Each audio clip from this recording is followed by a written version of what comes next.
Hello and welcome to the show. I'm your host, Jason Knight, and on each episode of this podcast, I'll be having conversations with the brightest and best minds I can find to help inspire all of us to make amazing products, amazing product teams, and amazing product companies. Now, to know me is to know my passion for helping B2B product managers survive and thrive in the world of product management, find ways to apply the best of product thinking to their company contexts, and not to feel too downhearted when times are tough. Well, in that vein, I've partnered up with my friend and former podcast guest Saeed Khan to offer a live cohort course, Succeeding in B2B Product Management. If you feel like spending some of your learning budget with us, you can find us on Maven or go to onenightinproduct.com/B2B, where you can use discount code OKIP for $100 off. As ever, make sure you check the show notes for more details. On tonight's episode, we talk all about branding, and no, we're not just talking about logos, a funky name, and a cool .io domain name. We talk all about what branding is, why founders need to invest significantly more money into marketing than they think, and the importance of us all homing in on our personal or organisational zones of genius to make the biggest impact in the world. For all this and much more, please join us on One Night in Product.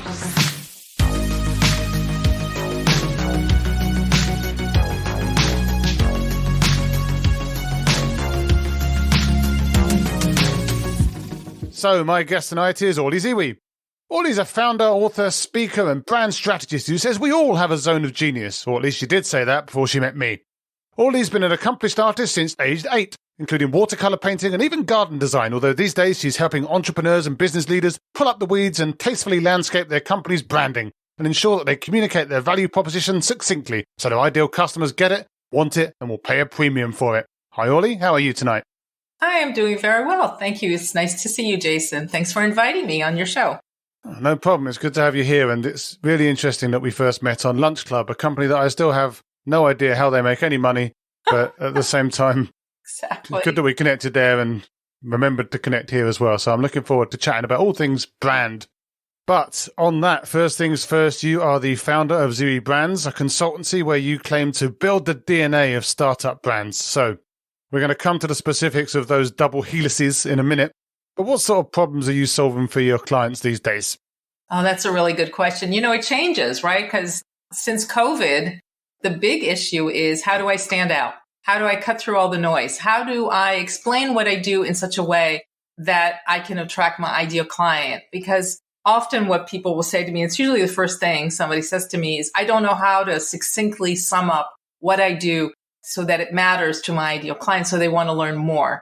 That's really that's sort of a really good entry point into our conversation. And usually what that looks like is, can you help me come up with an elevator pitch?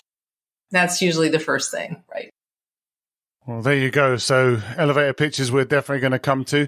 But you talk about solving problems for startups. Correct. And that's through your consultancy. You talk about it in your book, which we'll also touch upon in a mo. But you talk about how many early startups fail and that they invest so little in marketing. So it sounds like you're really optimized for that sort of early stage, pre-product market fit, or maybe just post-product market fit, that kind of relatively early stage company. Is that fair to say, or do you have something in your locker too for some of the larger companies, maybe even bigger, maybe even enterprises that are looking to do a big rebrand or anything like that? Right. So, if you're doing a whole rebrand, you're going to hire an agency. I mean, at that level. What I can do is because I'm also a facilitator, and a facilitator specifically of light bulb moments. That's what I like to say. But what I've done, this is especially pre-COVID, I worked with a lot of organizations to help them get everybody aligned under a shared vision so they could start to understand how their particular job supports the vision. So since COVID, I find myself working more with solopreneurs and growth businesses. But really, it's also companies that are looking to launch a new product and they don't quite understand where that fits in their whole, in their stable of products, for instance. So, and also I'm a speaker, so I do, I also speak and run workshops. Right. But in the book, one of the things that or one of the bits of research that you call out is some CB Insights research, which talks about the different reasons for failure of startups. And of course, one of the things that you're trying to solve with the book is trying to help companies not fail by having some good marketing muscles behind them, building that DNA or building the marketing into the DNA, like we said in the beginning. But that CB Insights research puts poor marketing as something like 8th in the list of reasons that companies fail. So it doesn't look like it's one of the biggest problems, but at the same time, it does feel that some of the higher problems, like run out of cash or got out-competed or poor product, they all seem like they could have been things that maybe could have been helped by a bit of marketing pizzazz as well, right? So do you think that poor or absent marketing is a much bigger problem than maybe is surfaced by studies like that? And it's kind of almost like the silent killer that's interweaved between some of the more obvious reasons that you might think for startup failure.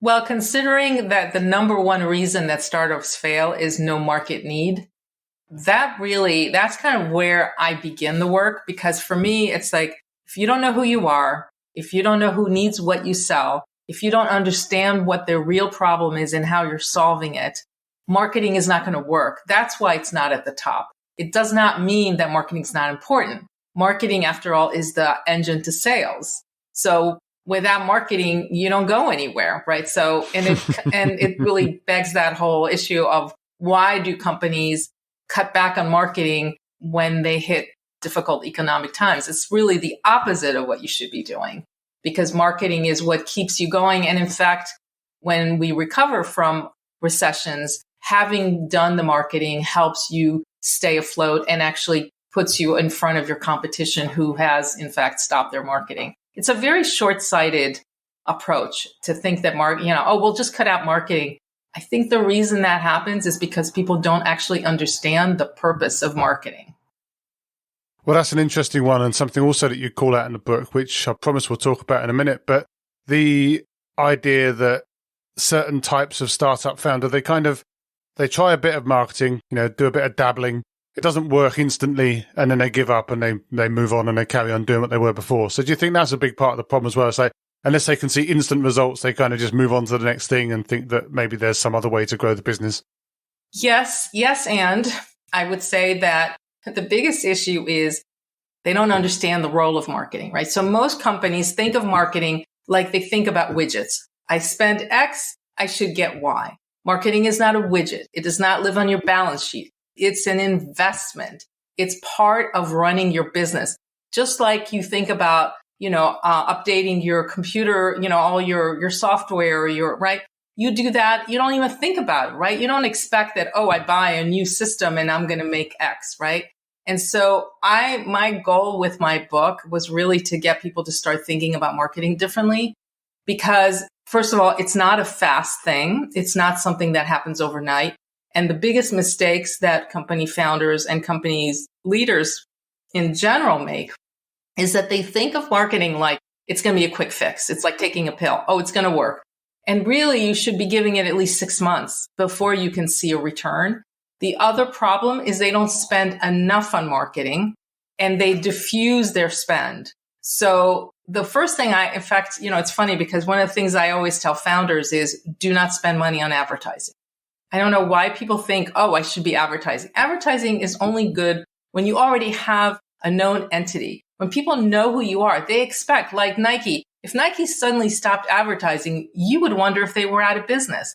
You're not Nike, right? They're spending, I think and by the way, you should be spending between 10 to 15 of gross. Nobody ever spends that much money on marketing, right? But that, in order for it to work, you need to spend the right amount of money and you need to give it at least 6 months. Yeah, that Nike thing is definitely an interesting one and something I want to come back to in a bit, because I do want to talk about your book and give you a chance. I know that you're big on elevator pitches and sales pitches and all the different types of pitches. I want to give you a chance to elevator pitch or maybe sales pitch. We'll talk about that difference in a bit as well. I want to give you a chance to summarize the value proposition of your book. So your book's called Ready, Launch, Brand, which was released a couple of years ago, 2021, which feels like a lifetime ago already. Yeah, sometimes it does. But it aims to help people get to grips with what you're referring to as lean marketing for startups and what you need to do differently in these earlier stages that we're talking about. Now, I'm sure that the ready, fire, aim vibe that you've put into that title is very much intentional. Indeed. And there's lots of implications that the title gives. But again, what is the main value proposition of the book and who should buy it? So who should buy it are obviously anyone thinking about starting a business, because I think I will probably discourage them from doing that. If you read the back of the book, which is actually one of my favorite things, is that, the idea of what it's like to start a business. It's like you're learning. It's a startup with all its moving parts and phases and personalities. It's like flying a plane while you're building it, booking passengers, marketing the airline, interviewing co-pilots, and serving coffee. Right? That's what it's like to build a startup. And so my hope is that you read this and you have a process, because often people just kind of jump in. They don't really do the market research. I mean, one of my favorite stories is somebody who literally spent 6 months doing market research. So when they launched their pediatric practice, they already had clients. That people knew them. It's exactly what you should be doing, right? Like this whole idea of, and people don't do that. So they start, they throw things at the wall and hope something sticks. I think not just startup founders, but anyone who's a solopreneur, consultants, coaches, speakers, because they will learn in the book how to kind of consider, how to unpack this whole idea of how they're different and how they can position themselves, for instance, as a speaker to an event planner, who's getting pitched all the time. And then the last one are companies who are looking to launch a new product, or as I said earlier, during M&A activity, they're basically relaunching their company. Or maybe they never really took the time to figure out who they are, and they hit the wall, which is usually 3 to 5 years. Interestingly enough, that is at the height of when startups fail. So because by year 3, I believe it's 20% fail. By year 5, it's 50%. So basically 7 out of 10 are going to fail by year 5, right? But if you make it to year 5, the good news is your chances of success are incrementally higher. As far as the value proposition, I think a lot of people view marketing as a nice to have, something like, oh, we'll get to it. And one of my favorite quotes from the book is, we'll pay for marketing when we have money to pay for marketing, which I always laugh at that, because it's like, how are you going to have money to pay for marketing? And they think of marketing, it's almost like it's a pie, right? And so they're only going to spend a sliver of their business on marketing, which means their pie will never get bigger. So the idea is if you spend the correct amount, then your pie gets bigger and there's more money for everything, not just marketing. So it's a kind of I just find that really fascinating that seems, and that, I interviewed 25 founders and I have 30 years of experience doing this. And I can tell you, this is a very common misconception. And it's because, people have this idea that somehow marketing is smoke and mirrors and it doesn't really work anyway. I mean, one chapter talks about websites, which is one of my favorite chapters, because so this whole idea of like, yeah, we have a website, but nobody goes there. It's like, well, have you ever wondered why nobody goes there? Yeah, a lot of people say, well, we have a website because we know we need one, but it doesn't really matter. Really? Because I actually think it does matter quite a bit. It's just that when people land there and they see nothing, they leave and they don't come back. And more importantly, they don't tell anybody about it. Well, it's that old argument, like if you go to someone's website and you can't tell what they do, then it's not a very good website, right? Like you shouldn't have to try and correct hunt around and try and work out like, what on earth does this company do? Like they've got a weird name that doesn't mean anything to me. It's like 2 bits of 2 different Greek words stuck together because they look exactly because they look cool or whatever. And it's like, I get it. And certainly in this day and age, I mean, I've worked in branding or rebranding initiatives before. And I mean, to some extent, I'm all here for the kind of throw everything up in the air and just see if we can kind of get some divergent ideas out of it. But at the same time, you kind of want what comes out of it at the end to be something that actually works, right? Rather than just be this hodgepodge mash of nothing. So I do think, that website thing is really interesting. And I can certainly think of a few that would fail the test. Oh, I can think of quite a few who would fail the test. I would say that the first thing I usually say to people is think of your homepage as the entry point to your brand. It's like your front door.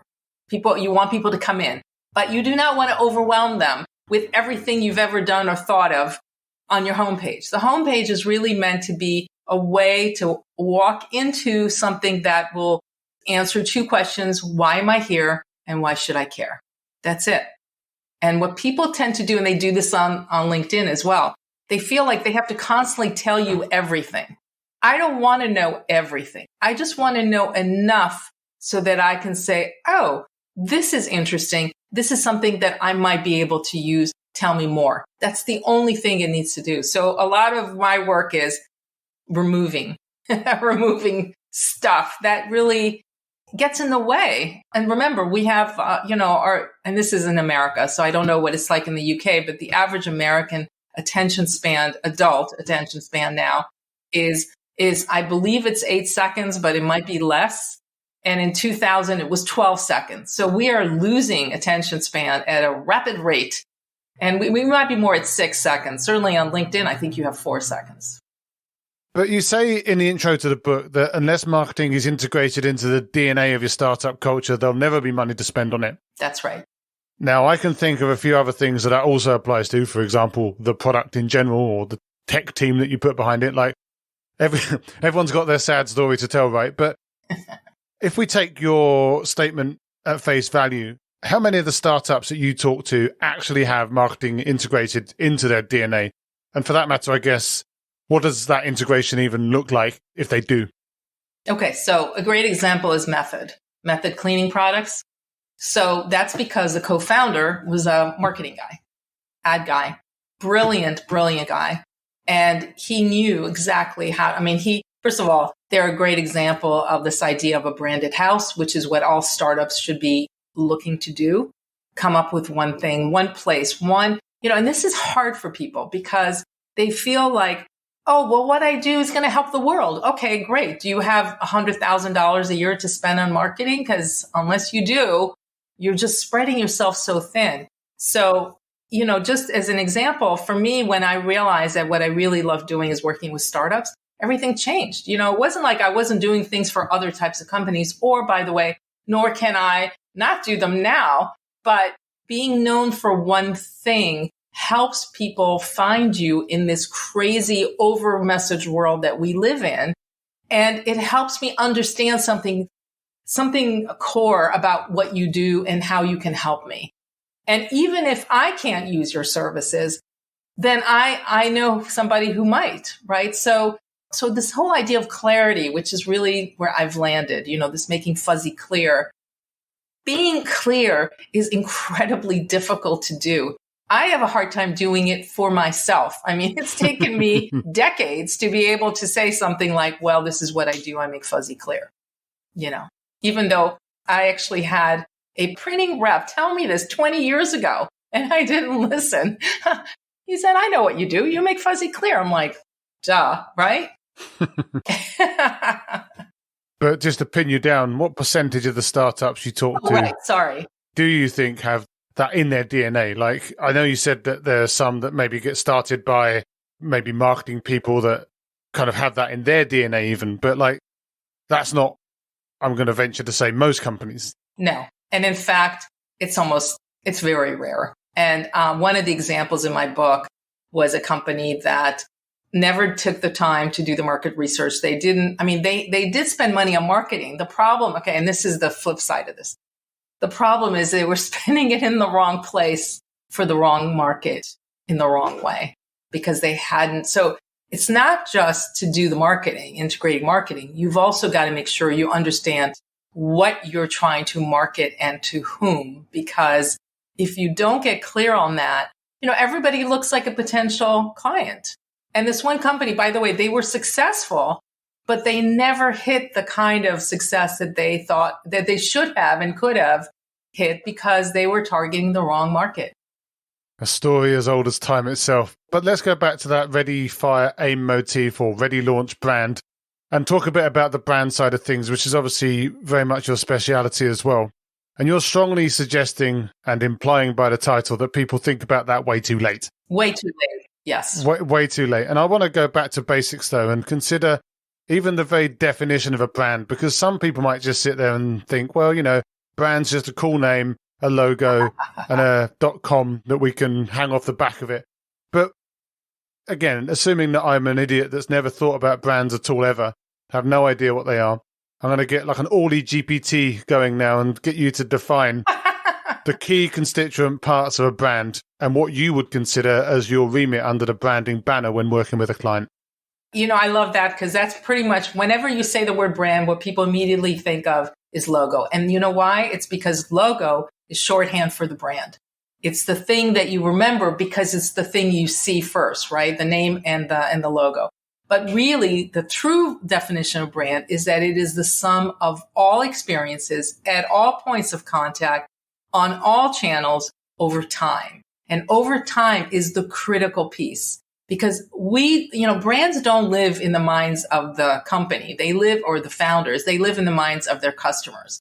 And over time, if you do it right, we understand what it means. So when I say Nike, or when you see the swoosh, or when you see the Apple logo, you immediately have a whole experience that pops up in your head, because over time, in Apple's case, since the 1980s, you've over and over again, you've had a similar experience, and they're actually I think, brilliant at marketing. They're one of the really brilliant marketers, because they understand, they understood, their whole premise is, we're cool, right? We are expensive, and we also want to help create the creative industry. And so when they came out with the iPhone, by the way, that was not the first smartphone ever created, but it is now the number one smartphone in the world. They did that because they made it easy. They made it fun. They created the App Store. Nobody had an App Store before Apple, right? So it's this idea of building upon experiences, but ultimately their goal is to remind you to think different, which was their original tagline, which still really fits today. And that's true of all great brands. They really understand, first of all, that they have to repeat it. And by the way, it takes at least 7 times being exposed to something before we even see it. Forget doing something about it, but just even seeing it, right? So repetition, and people I don't know why, but I get the sense that people feel like, oh, I'm saying it too. No, nobody remembers it. Remember, our attention span is 8 seconds. 2 days later, I forgot all about this, right? So the repetition is really important, but you have to do it in a consistent manner, which goes back to your point about trying something out and then pulling it because you don't think it worked. Well, you don't know it didn't work because you didn't give it a chance to really go out there and, see what kind of response. I mean, you can always shift things later on, but being consistent and having that message being consistent across your media platform. So when I go on your website and I go on your LinkedIn profile, for instance, I see the family resemblance. They're not necessarily brother and sister, but they could be, second cousins on your mother's side or something, but they look like they are in the same family. That's something people don't really understand, that there's also the visual cues that when I see certain images that I see on your website and I see it on LinkedIn, for instance, it reminds me, oh yeah, I've seen this before. Or if there's a tagline, it reminds me, oh yeah, I've seen that before. Yeah, that's really interesting, the point about repetition as well. And I've obviously seen the thing about the 7 touch points as well, which I think you say is even not valid for startups as well. It's probably even more because they've never heard of them before, right? So you kind of got to stand out from the crowd. But it also reminds me of some discussions I've had and something I've been thinking about myself around this idea of, for example, LinkedIn content that, we're all relentlessly churning out these days to try and make ourselves look exciting and clever. And ideally, I guess, also get a little bit of business out of it. But I'm not actually sure how much direct business it really generates, because people aren't reading some post in 4 seconds, like you said earlier, and then immediately hitting the buy button necessarily. And it's got to be pretty amazing. They've got to seen it a bunch of times. But at the same time, just having that almost like that undergrowth of just, you're always there. People seeing your name. They're seeing, like you say, your imagery. They're seeing your style. They're seeing your attitude and the approach that you take to things. And it then reminds me, and maybe as a brand expert, you'll tell me this is wrong, but the quote I always use when people ask me about content stuff is look, no one buys a Coke just because they saw an advert for Coke just then. Well, very rarely anyway, unless you're right next to the Coke machine. But you'll always remember Coke because you kind of heard about it anyway, and it's bringing it back to the top. So do you think that's the biggest reason for kind of just this consistent messaging, is that it just bubbles it to the top of your consciousness at all times so that it becomes then the default choice as soon as you see it? So you're asking several questions here, which are really good questions. I do that. That's on brand for me, I know. But I want to unpack them because they're good questions. First of all, Coke is a consumer product. I'm in the B2B space, right? So business to business. So it's a little different in the B2B space. And by the way, Coke has been found that when they've done blind tests, people don't choose Coke. But when all they see is the name, the logo, the red, They choose it because it's familiar. They've heard it. And that's all very intentional and showing all these commercials. But interestingly enough, the product does not actually hold up if you were to do a blind test. Now, in the B2B space, it's a little different because we're not selling a soda. We're selling something, in my view, that's typically going to help transform your business in some way or transform the way you think about things, or it's going to give you a different way to kind of consider how you market your business, or even clarify why you're doing it, right? We can talk a little bit about this idea of zone of genius, but the fact is that in order to buy we never buy a service the first time we hear, ever. It's, first of all, you have to build trust and you have to build like. The reason that I spend so much time on LinkedIn, well, first of all, because that's my platform, because that's where 8 out of 10 B2B leads come from LinkedIn. I mean, people literally go to LinkedIn before they go to your website or anywhere else. So it's really important, if you're in the B2B space, to have an all-star profile. And that means, having creator mode on, showing that you've spoken, you've been published, all these things. For me, like in the thought leadership space, which is where I've really kind of put myself in, you look on my profile and you see articles after articles, you see my, clips, audio clips. And it's not about, it's not as clear as, you hear one of my podcast interviews and you say, oh, I need to hire her to come speak to my. But I have literally had people say to me, I listened to all of, several of your podcast interviews. I really like the way you think, and I'd like to invite you to do X, Y, Z. So it's the long game, it's really the marathon, not the sprint. Yeah, I'm obviously just putting the wrong kind of content out then and not getting the leads, but, maybe I'll optimize that after this call. Well, let's talk. We should talk. I get the feeling there's going to be a big bill at the end of this. No. But what I was going to say is, the other thing too is that's why you need to identify your lane. You need to figure out because I don't talk about every topic. I mean, I could talk about a lot of topics, but I have chosen my lane, which is anything that's brand related, startup related, entrepreneurship related. That's all about clarifying your message. I talk about elevator pitches. I talk about, identifying, what's keeping your clients up at night. I stick to my lane because it's much easier when you find me, what I'm talking about.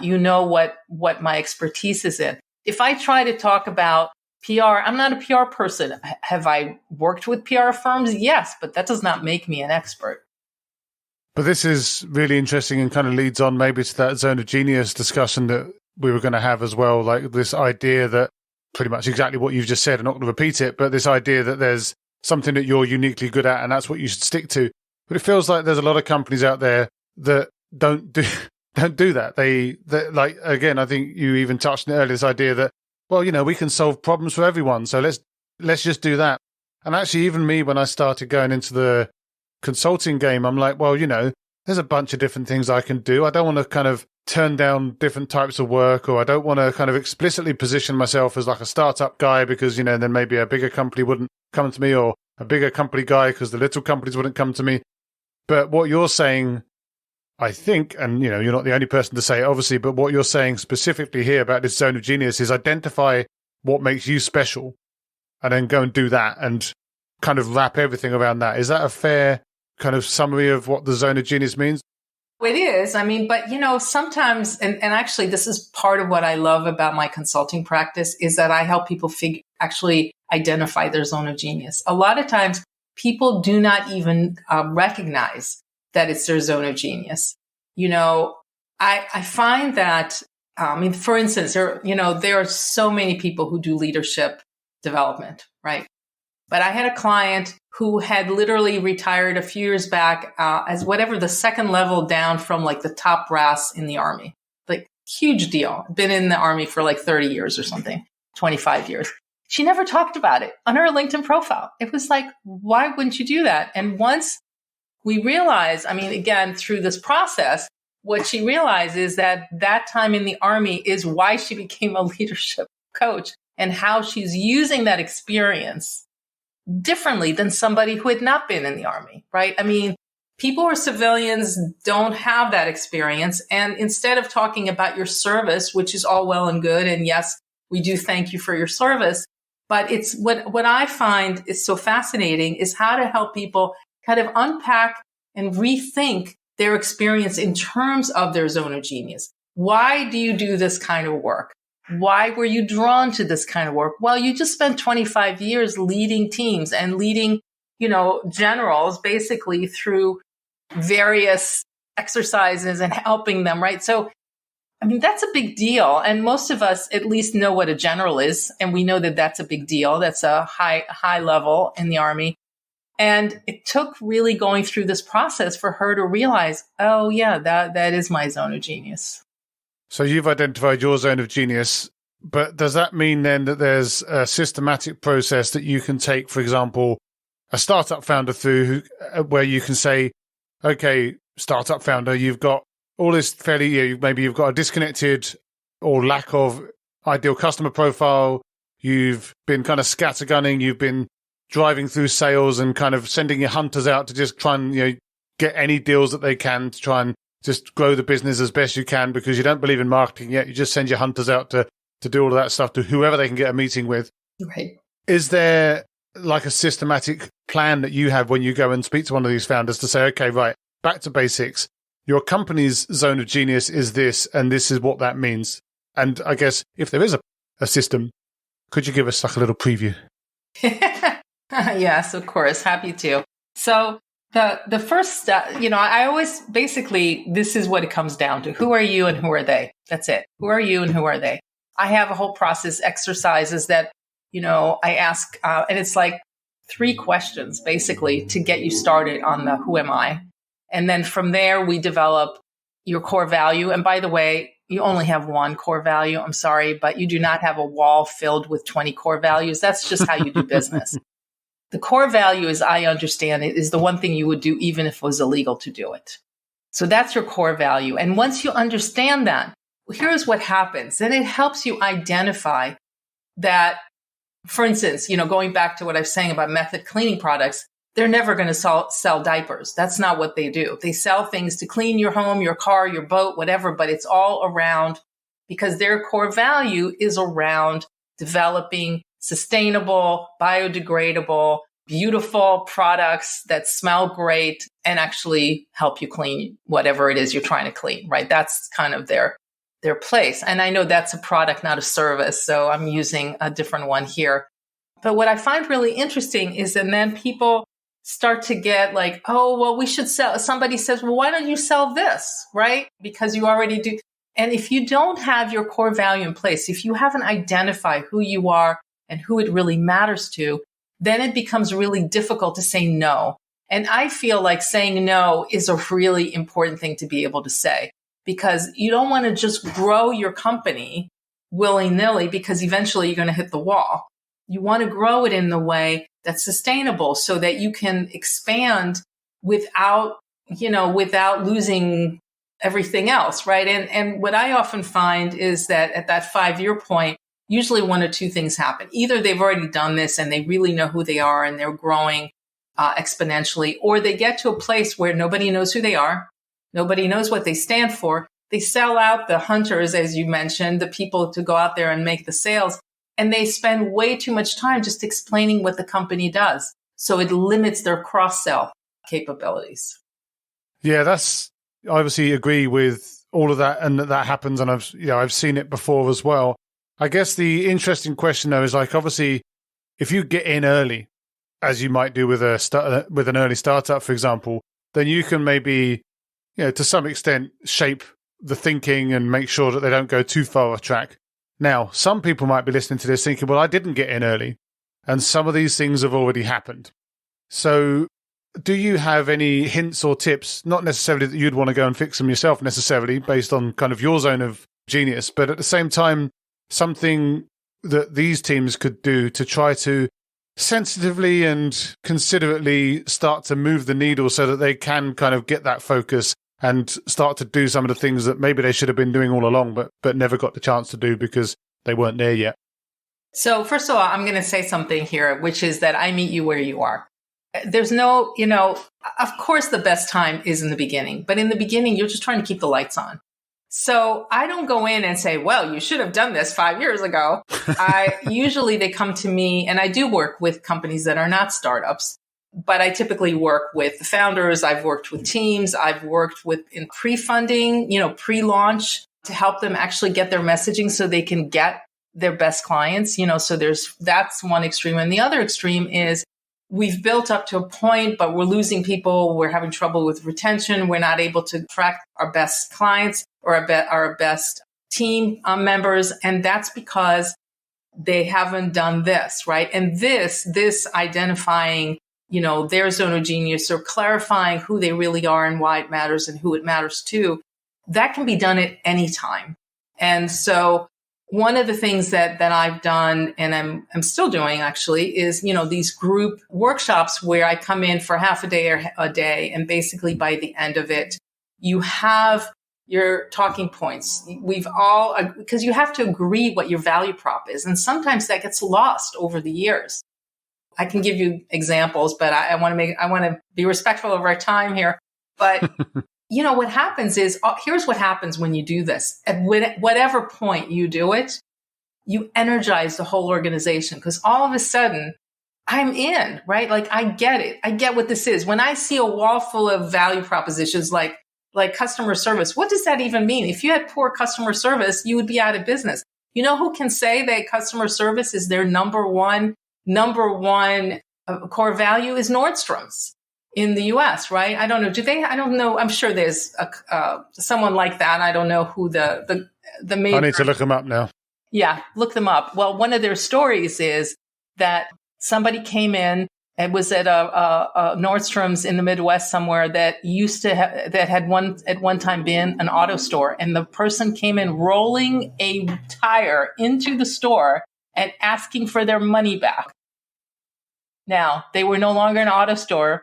But here's what they did, because every person who waits on somebody is able to make that decision up to a certain amount of money. And they just refunded them. No questions that the person didn't have a receipt.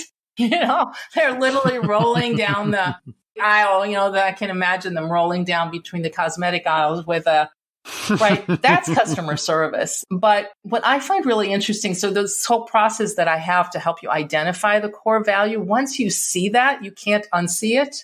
And people go, yeah, that's, I'll give you one other example, an example of a client that I worked with. So they're an architectural firm and they were expanding a very large firm. And they come to a place where they couldn't understand why they were building schools and churches because they didn't make any money on schools or churches. When we went through this process, what came out of that is that they build buildings where life happens. This is starting to sound a lot like the sort of Don Draper flashes of genius that you used to get in. But it's the same thing. Like you're from, I mean, without obviously the cigarettes and without the martinis or all the other poor habits that he demonstrated in the show. Yeah. No, absolutely, and obviously all of the misogyny and racism and everything that it represented as well. Yeah. But it's that kind of same energy, right? This idea of like, Don Draper would come out and I think there was a bit in the show where he's like, I don't sell advertising, I sell products. And this idea that there's like, I think there was the one about how to differentiate cigarettes, and it's like, it's toasted or something like that. And it's just kind of, and all of the executives from the cigarette firm are looking at him with their jaws hanging open, like, what the heck are you talking about? But he's like, this is a different way to explain your fundamental value versus just saying that you're a cigarette company, which all cigarette companies are. But at the same time, I don't recommend working for cigarette companies anymore. Yeah, no. Well, and I don't actually. But here's the thing, and you kind of alluded to this, that it's not about you. When you talk to potential clients, prospects, what have you, what they want to see is, do you understand what I'm struggling with? Do you have a solution to fix my problem? And can you do it in a way that's going to change my life? I mean, they never say those things, of course. But that's why for me, when you land on the homepage, what I want to see is something that immediately says to me, they really understand my problem. That's all I want to know on your homepage. And the mistake that so many companies make is they start selling when you're on the homepage. It's almost like they're afraid they're going to lose you and they need to tell you everything right up front.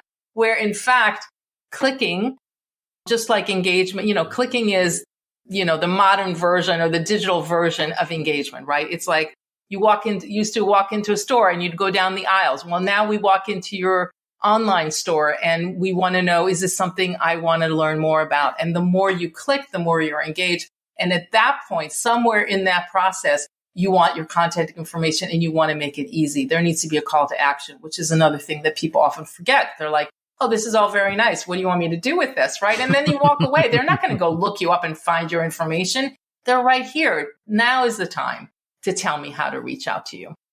Well, that is an amazing segue because I'm now going to ask you how people can reach out to you and find you after this if they want help sorting out their organizational DNA, chat to you about branding, find out about the book, or maybe even get you to design them a formal garden.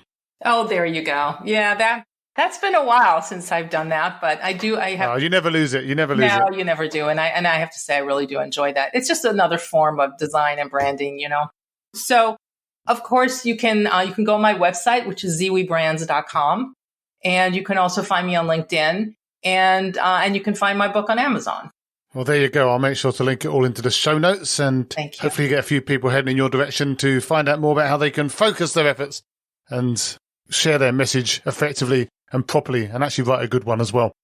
Well, that's been a fantastic chat. So obviously really happy we first of all connected in the first place and second of all remembered to do that chat or to do that podcast episode that we talked about when we connected. Obviously we'll stay in touch, but yeah, as for now, thanks for taking the time. Thank you so much, Jason. It's really been a pleasure. As always, thanks for listening. I hope you found the episode inspiring and insightful. If you did, again, I can only encourage you to pop over to onenightinproduct.com, check out some of my other fantastic guests, sign up to the mailing list or subscribe on your favourite podcast app and make sure you share with your friends so you and they can never miss another episode again. I'll be back soon with another inspiring guest, but as for now, thanks and good night.